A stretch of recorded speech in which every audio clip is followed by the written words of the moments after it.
আর এই তরকারিটা না আমার ভীষণই পছন্দ।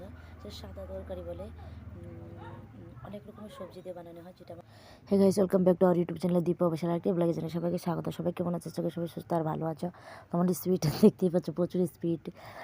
তো এখন রাত্রের, এটা শুক্রবারের রাত্রে আমি ভাতটা বসেছি। আমি কিছু না, একটা ছোটো মোটো ব্লগ করেই নিই।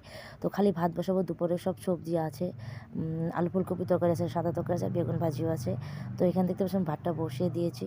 আর আমি চাউল টাউল ধুয়ে সব রেখেছি। এখন জলটা কিন্তু ফুটে আছে, কিন্তু আমি দিচ্ছি না, বলছি না একটা ছোটো মোটো ব্লগটা করিয়ে নিই, এই জন্য আমি ব্লগ করছি।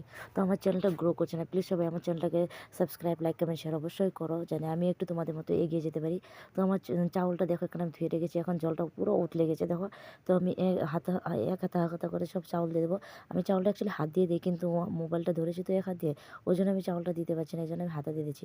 আর দেখতে পাচ্ছি আমার ভাতের হাতাটা অনেক ছোট, কারণ বড় হাতাটা ভেঙে গেছে, তার জন্য এটা দিয়ে আর রাখবো বলে টাউনে যাওয়া হচ্ছে না, এই জন্য আনা হচ্ছে না। তো এই দেখো আলু ফুলকপি তরকারি, তিনজনে খাবো তো বেশি তরকারি লাগবে না, কারণ আরও তরকারি আছে, তো জন্য গরম বসিয়েছি আলু ফুলকপি তরকারি। আর এখানে দেখতে ভাতের জলটা ফুটে গেছে আরও ভাত দেওয়ার পরে, চাউলটা দেওয়ার পরে। তো এখানে সাদা তরকারি আমার ভীষণই ফেভারিট। তো আজকে ব্লগটা এই পর্যন্তই, সবাই সুস্থ আর ভালো থাকো।